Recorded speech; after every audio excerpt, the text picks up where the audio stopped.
Welcome to A to Z study point. प्यारे दोस्तों, जैसा कि देख रहे हैं बीपीएससी परीक्षा में क्वेश्चन कहाँ से पूछे जाते हैं, कैसे क्वेश्चन को पूछे जाते हैं, तो आज की क्लास में हम चर्चा करेंगे। और ये सभी क्वेश्चन जो हैं ये प्रीवियस ईयर क्वेश्चन है दोस्तों।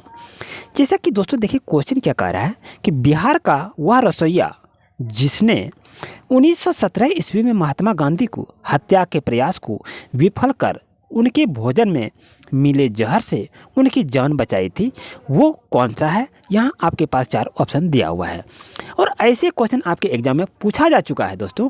और ये क्वेश्चन ये आप इस तरह से ज़रूर को देखें।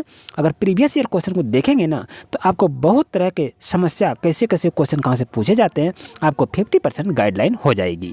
तो दोस्तों इसका सही आंसर क्या होगा, तो इसका दोस्तों सही आंसर होगा ऑप्शन नंबर सी। क्या होगा, बटक मियाँ इसका सही आंसर होगा, जो कि बिहार का वह रसोइया था जिसने 1917 में महात्मा गांधी की हत्या के प्रयास को विफल कर दिया और उसके भोजन में जहर से उनकी जान को बचाई थी। तो ऑप्शन नंबर सी आपके लिए दोस्तों सही रहेगा। जैसे कि दोस्तों देख रहे क्वेश्चन क्या कह रहा है कि अंबाबाई एक स्वतंत्रता सेनानी भारत के किस राज्य की थी, ये क्वेश्चन को कहा गया है। ये मध्य प्रदेश के हैं, केरल के हैं, आंध्र प्रदेश के हैं या कर्नाटक के हैं, ये आपसे पूछा गया है। तो प्यारे दोस्तों अंबाबाई के बारे में थोड़ी सी आपको जानकारी रखना चाहिए। यह एक स्वतंत्रता सेनानी है जो कि आपका ये कर्नाटक से ये बिलोंग करती है और ये 16 साल की उम्र में ही इसकी पति डेथ कर गई थी और ये एक स्वतंत्रता सेनानी के रूप में लड़ाई करने लगी, तो इसका नाम अजर अमर रह गया। यानी ये किस राज्य से बिलोंग करते हैं, ये कर्नाटक राज्य से बिलोंग करती है। जैसे कि क्वेश्चन को देखा जा रहा है दोस्तों कि निम्नलिखित में से किस आंदोलन में महात्मा गांधी ने भूख हड़ताल को हथियार के रूप में सर्वप्रथम प्रयोग किया था। वो है रोलेट एक्ट सत्याग्रह या असहयोग आंदोलन या बारदोली सत्याग्रह या अहमदाबाद हड़ताल। तो इसमें से दोस्तों आपको सही आंसर को चुनना है कि आखिर भूख हड़ताल जो किया गया था तो कहाँ से किया गया था। आप इसके बारे में थोड़ी सी जानकारी प्राप्त कर लीजिए।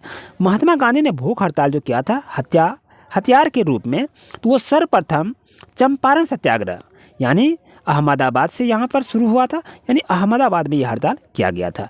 और ये कब किया गया था दोस्तों याद रहे, तो ये आपका 1918 ईस्वी में अहमदाबाद मिल में आंदोलन हुआ था, क्योंकि गांधी जी ने पहली बार भूख हड़ताल की थी।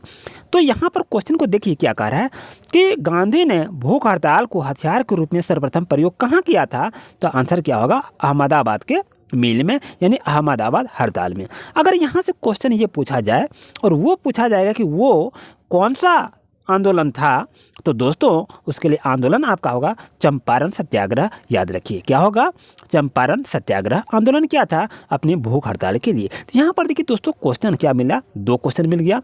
कहाँ पर पहली बार भूख हड़ताल किया था, तो अहमदाबाद मिल में किया था। अगर ये भूख हड़ताल किया, इस आंदोलन का नाम क्या हुआ, चंपारण सत्याग्रह। ओके, आपको अच्छी तरह समझ में आ गया होगा दोस्तों। आई होप कि आप इस क्वेश्चन को अच्छी तरह से समझ गए होंगे। जैसे कि क्वेश्चन यहाँ पर देख रहे हैं हम, ये सभी हिस्ट्री का क्वेश्चन दोस्तों हम करवा रहे हैं, फिर हम विज्ञान का क्वेश्चन भी करवाएंगे। जैसा कि देख रहे हैं यहाँ पर लॉर्ड लिटन निम्नलिखित में से किससे संबंधित नहीं है, आपसे पूछा गया है। इल्बर्ट बिल, स्ट्रेची कमीशन, शास्त्र अधिनियम या वर्नाकुलर प्रेस एक्ट। तो इसमें से दोस्तों आप सही आंसर को बताइए। एग्जाम में दोस्तों आपको बता दूं कि अधिकतर क्वेश्चन कैसे पूछा जाता है, नहीं है संबंधित से पूछा जाता है। यहाँ पर नहीं की बात कही जा रही है, तो दोस्तों इसके लिए सही क्या होगा, तो ऑप्शन नंबर बी आपके लिए दोस्तों सही रहेगा। इल्बर्ट बिल जो हैं ये लॉर्ड लिटन से संबंधित नहीं है, बाकी ये स्टैच्यू कमीशन भी संबंधित है, शास्त्र अधिनियम संबंधित है और वर्नाकुलर प्रेस एक्ट भी संबंधित है। और ये कब लागू किया गया था, ये दोस्तों याद रहे, ये 1876 ईस्वी से ये लागू किया गया था। आपको याद रहे ये सभी ईस्वी आपके लिए काफ़ी महत्वपूर्ण है। और ये लॉर्ड लिटन जो थे दोस्तों ये 1880 ईस्वी में ये भारत के वायसराय भी रहे थे, इस चीज़ को भी याद रखिए दोस्तों। जैसा कि क्वेश्चन को देखा जा रहा है कि 1937-38 के दौरान बिहार में बक्सर आंदोलन किसके द्वारा आयोजित किया गया था, तो ये आपके पास 4 ऑप्शन है प्यारे दोस्तों। तो आप इसका आंसर को जल्दी से बता सकते हैं, तो जल्दी से आप इसका आंसर को बताइए कि आखिर इसका सही आंसर क्या होगा। तो आपको कहा जाए, अब देखें यहाँ बक्सर दिया है लेकिन ये क्या है, बक्स आंदोलन। क्या है ये दोस्तों, ये बक्स आंदोलन है, इस चीज़ को आप जान रहे हैं।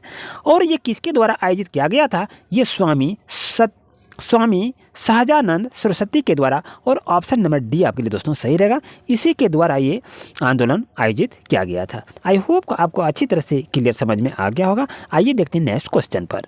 जैसा कि क्वेश्चन को यदि हम देखें दोस्तों, तो यहाँ क्या कह रहा है कि आगत तथा निर्गत तंत्रिकाएं मिलती है, कहाँ मिलती है? हृदय में, यकृत में, केंद्रीय तंत्रिका तंत्र में, या उपर्युक्त में से कोई नहीं। तो दोस्तों आप इसका आंसर को जल्दी से बताइए कि सही आंसर क्या होगा। तो आगत और निर्गत तंत्रिकाएं मिलती है आपका केंद्रीय तंत्रिका तंत्र में, तो ऑप्शन नंबर सी दोस्तों आपके लिए सही रहेगा। जैसा कि क्वेश्चन को यदि यहाँ देखें दोस्तों, क्या कह रहा है? HMX का पूर्ण रूप क्या है? तो इसका सही आंसर क्या होगा दोस्तों? इसका होगा हाई मेल्टिंग एक्सप्लोसिव, इसका सही आंसर होगा। ये शॉर्ट फॉर्म में इस क्वेश्चन को पूछा गया है। जैसा कि क्वेश्चन दिया कि अक्टूबर 2022 में लॉन्च किए गए टेस्ला के ह्यूमनॉइड रोबोट का नाम क्या है दोस्तों? तो इसका सही आंसर होगा ऑप्टिमस, इसका सही आंसर होगा। बाकी ये सोफिया, एटलस, पेपर ये सभी क्या है? गलत हैं। जैसा कि क्वेश्चन यहाँ पर दिया जा रहा है कि बुलेट प्रूफ जैकेट बनाने के लिए उपयोग किया जाने वाला फाइबर का नाम क्या है दोस्तों? केवलर है, नायलॉन है, टेरिलॉन है, या ट्रीड है। तो ये चार ऑप्शन में से आपको सही ऑप्शन को चुनना है कि आंसर क्या होगा। तो दोस्तों आपका सही आंसर होगा Kevlar, option number A is right answer. जैसे कि क्वेश्चन को यहाँ पर देख रहे हैं दोस्तों कि निम्नलिखित में कौन सा जानवर सिंधु घाटी सभ्यता के लोगों को नहीं मिला था, नहीं पता था? वो आपका हाथी होगा, बैल होगा, घोड़ा होगा, या उपर्युक्त में से कोई नहीं। तो ये चार ऑप्शन में से आपको कमेंट सेक्शन में इसका जवाब दें दोस्तों कि आखिर इसका सही आंसर क्या होगा। जैसा कि देख रहे हैं दोस्तों, क्वेश्चन क्या कह रहा है कि प्रयोगशाला में विकसित हीरे LGD के संदर्भ में हीरे के बीज के रूप में किसका उपयोग किया जाता है? तो यहाँ आपका क्यूबिक जीरोनिक का, या सफेद नीलम का, या मोसानाई का, या ग्रेफाइट का। तो प्यारी दोस्तों इसके लिए सही आंसर होगा option number D is right answer. अगर इस क्वेश्चन को हम यदि देखें कि ब्रह्मांड में पल्सर क्या है दोस्तों, तो किसी तारे द्वारा उत्सर्जित रेडियो तरंगे हैं, या तारों का एक समूह है, या घूमते न्यूट्रॉन तारे हैं, या किसी तारे का विस्फोट है। तो दोस्तों इसके लिए पल्सर क्या है? ये आपका घूमते हुए न्यूट्रॉन तारे हैं। तो ऑप्शन नंबर सी दोस्तों आपके लिए सही रहेगा। दोस्तों आपसे रिक्वेस्ट है इसी तरह से लेटेस्ट अपडेट पाने के लिए अभी चैनल को सब्सक्राइब करें। Thank you.